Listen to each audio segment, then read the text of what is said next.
안녕하세요. 오늘도 시청해주셔서 감사합니다. 일본어 호칭에 관해서는 어려움을 많이 겪는 부분이기도 하고 얼마 전에 문의를 주신 분이 계셔서 오늘은 좀 세세하게 정리를 해보도록 할게요. 사실 이건 심리적인 부분까지 얽히는 문제라 경우의 수가 너무 많아서 영상으로 제작하기 좀 꺼려졌었는데 그래도 답답한 마음을 조금이나마 풀어드릴 수 있다면 알려드려야죠.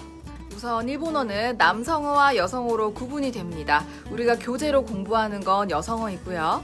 요새 젠더 갈등이 심해서 성별로 구분된다는 사실 자체가 불편하게 느껴지시는 분들도 계실 텐데 국가 간에는 언제나 문화의 차이가 존재한다는 사실을 이해해 주시고 또 언어는 살아있기 때문에 언제나 변화해 간다는 사실 역시 잊지 말아주세요.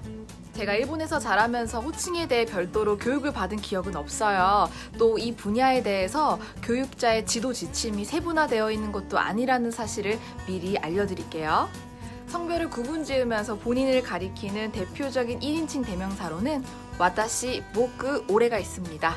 여기서 와타쿠시, 와시, 아타이, 오이라 이런 것들은 생략을 할게요. 이 중 성별이나 연령에 영향을 받지 않는 것이 와타시이기 때문에 모든 사람이 사용할 수 있습니다. 가장 일반적이고 대중적이죠. 그런데 유치원생 정도 되는 남자아이들이 본인을 가리킬 때는 모그라는 말을 사용을 합니다. 제가 유치원생 때는 그랬어요. 당시는 90년대였고 제가 연도를 밝히는 이유는 시대에 따라 조금씩 변할 수 있기 때문입니다. 초등학교 저학년 때까지도 그렇게 쓰다가 고학년이 되면 올해라는 말을 쓰는 친구들 조금씩 생겨나기 시작합니다. 그러다 중고등학생이 되면 남자애들은 대부분 올해가 됩니다. 왜 그럴까요? 그러는 동안 또 여자애들은 변함없이 본인을 와타시라고 하는데 가끔 가다가 자기 이름을 그대로 가리키기도 해요. 스존와 유이와 이런 식으로. 자, 그런데 성인이 되면 본인의 직업이나 말을 하는 장소 또는 대화를 나누는 상대와의 관계에 따라서 이것을 나눠 사용하게 됩니다. 일단 공식 석상이나 비즈니스를 할 때에는 남자들도 와타시를 사용하는 경우가 많습니다. 상대와 어느 정도 거리감을 유지시켜주면서 모두에게 평등한 느낌을 주기 때문이에요. 사석에서는 남자들이 주로 모쿠와 오레를 사용하는데 제가 아까 뭐라 그랬어요? 중고등학생이 되면 오레를 많이 사용하기 시작한다고 했죠? 아니 그때 집단으로 뭐가 일어나길래? 맞습니다. 그때는 2차 성징이 시작되는 시기죠. 다시 말해 오레라는 말은 남성성을 드러내는 인칭 대명사라고 보시면 됩니다. 그러다 보니까 좀 점잖은 성격을 가졌거나 그렇게 보이고 싶은 경우에는 모쿠라는 말을 많이 쓰는 편이고 성격이 좀 강하거나 주체적인 경우 또는 그렇게 보이고 싶을 때에는 오레라는 말을 많이 쓰는 것 같습니다. 그런데 평소에는 오래라는 말을 쓰는 남자라 하더라도 상대방과의 관계가 두텁지 않거나 알게 된 지 얼마 안 됐을 때에는 모쿠라는 말을 쓰기도 하니까 절대적인 경계선이 있다고 생각하시면 안 돼요. 그리고 저는 일본어를 배우기 시작한 남자분들께는 모쿠를 권장하는 편입니다. 이게 아무래도 무난하거든요. 말을 잘 못하는 외국인 성인 남성이 오래라는 말을 남발하게 되면 조금 우스워 보일 수도 있고 만약 그게 목적이라면 상관이 없는데 그렇지 않다면 어느 정도의 개념이 잡히고 나서 익숙해진 다음에 사용하도록 할게요. 이쯤에서 여자분들은 고민이 없어서 좋을 수도 있고 조금 심심하게 느껴지실 수도 있는데 그냥 와타시라는 말을 사용하시면 되고 아까 설명드렸던 것처럼 스존와 미끼와 이런 식으로 사용하시는 분들도 계시지만 굳이 따라하실 필요는 없습니다. 가끔가다 일본 분들 중에서 여잔데도 모그, 오래라는 말을 사용하는 경우가 있지만 그분들은 레어템입니다. 번외편으로 지붕이 있는데 이건 남녀 모두에게 해당을 하고 아주 예의를 갖춰야 할 자리만 아니면 언제든 사용할 수 있습니다. 아무래도 본인을 조금 객관화시킬 때 쓰게 되는 것 같아요. 상대방을 부르는 2인칭 대명사에는 아나타, 기미, 오마이가 있는데 이것도 영어의 유나 우리나라의 너처럼 심플하지가 않아서 조금 조심해야 하는 부분이 있습니다. 이 중에서 아나타는 그대, 당신 정도의 의미이고 상대방을 가리키는 대표적인 2인칭 대명사입니다. 초면이거나 손윗사람에게 사용하면 무례할 수 있기 때문에 상황 혹은 관계를 고려해서 사용하도록 권장하고 있습니다. 흔히 결혼한 관계에서 아내가 남편을 부르는 말이라고 하는데 편한 관계이거나 상대방을 얕잡아 부를 때에는 안따라고 발음하는 경우도 있어요. 그 다음 기미는 동등한 관계 혹은 아랫사람을 부를 때 사용하는 호칭입니다. 너, 자네 정도의 의미이고 학생들 사이에서는 이성관계에서 주로 사용을 하죠. 여러분들 잘 알고 있는 너의 이름은 기미노나와 너의 췌장을 먹고 싶어는 기미노 스이조 타베다이 다 학생들이 주인공이죠. 오마이는 기미보다 거친 표현이기 때문에 남성분들의 사용 빈도가 높은 편이고 서로를 오마이라고 부르는 경우가 많지만 여자들에게는 일반적이진 않습니다. 다만 좀 막역한 관계이거나 성격이 털털한 여자들 같은 경우에는 종종 사용을 해요.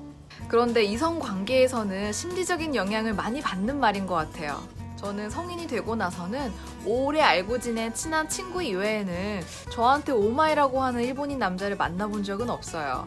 물론 그만큼 가까운 이성이 없었다는 예가 되기도 하는데 일본 예능 방송을 보다 보면 남자들이 여자 게스트한테 오마에 오마에 하는 걸 자주 목격하실 수 있을 거예요. 그런데 잘 보시면 그것도 상대방을 가립니다.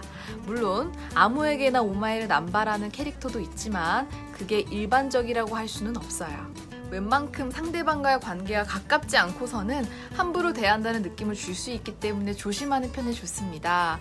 저 같은 경우에는 나이나 성별을 불문하고 친하지도 않는데 저를 오마에라고 부른다면 썩 유쾌하지는 않을 것 같아요. 그런데 이게 상대방과의 거리를 좁히려고 쓰는 말일 수도 있거든요. 그래서 좋아하는 남자에게 들으며 섹시하게 느껴진다는 여자들이 있기는 합니다. 지역에 따라서는 서로 그다지 신경 쓰지 않는 경우도 있고요. 또 과거에는 결혼한 관계에서 남편이 아내를 부르는 대표적인 호칭으로 알려져 있었지만 시대가 변하면서 이러한 주장을 하면 가부장적인 인상을 줄 수가 있겠죠? 일하면서 알게 됐거나 친밀해지기 전에는 성 뒤에 상을 붙이는 게 일반적입니다. 다나카상, 키무상 이런 식으로 말이죠. 그런데 비즈니스적인 관계라 하더라도 상사가 나이 차이 나는 부하를 부를 때에는 쿵을 붙이는 경우가 많아요. 다나카군, 키무군, 물론 이것도 변수가 작용을 합니다. 자, 사적인 관계에서 어느 정도 친밀해졌다고 느끼거나 더 가까워지고 싶은 경우에 우리는 혼란에 빠지게 되죠. 우리나라에 있는 너무 좋은 호칭을 쓸 수 없기 때문이죠. 언니, 오빠, 누나, 형, 이모님, 사장님. 일반적으로 혈육관계가 아니면 오빠, 형 이런 호칭은 쓰지 않고요. 쓴다고 하더라도 결혼한 후에 상대방의 가족 또는 아주 오래전부터 알고 지낸 그런 사이에 국한되는 편입니다. 그럼 어떻게 부르느냐? 서로 약속을 합니다. 어떻게 부르는 게 좋냐고 물어보기도 하고 이렇게 불러달라고 먼저 알려주기도 합니다. 재밌죠? 예를 들어 저 같은 경우는 수전짱 아니면 수찌라고 부르더라고요. 물론 저랑 친한 한국인 친구는 지 마음대로 수빙이라고 부르긴 합니다. 보고 있냐? 또 예전에 일하면서 알게 된 일본인 사장님은 저랑 30살 정도 차이가 나는데 사석에서 절 만나면 제 성에다가 창을 붙이더라고요. 제 성이 만약에 유씨면은 이으짱 이런 식으로 호칭을 생략하고 부르는 걸 요비스테라고 합니다. 아마 일본 입장에서는 한국에서 동갑내기 친구끼리 이름을 부르는 건 요비스테가 되겠죠. 일본은 나이보단 관계 중심이기 때문에 동갑이라고 해서 무조건 말을 놓고 또 연상이라고 해서 무조건 말을 높이거나 그러진 않습니다. 저희 어머니가 일본에 있을 때 동네 헬스장을 다녔는데 거기서 만난 일본 아주머니들이 엄마는 미이짱이라고 부르더라고요. 물론 엄마보다는 훨씬 어려 보이긴 했어요. 근데 엄마 이름에 미가 들어가다 보니까 미이짱 미이짱 이렇게 하는데 제가 그걸 보고서 집에 와가지고 엄마 미이짱 엄마 미이짱 그래서 그때부터 저랑 동생은 꽤 오랫동안 엄마를 미이짱이라고 부르곤 했습니다.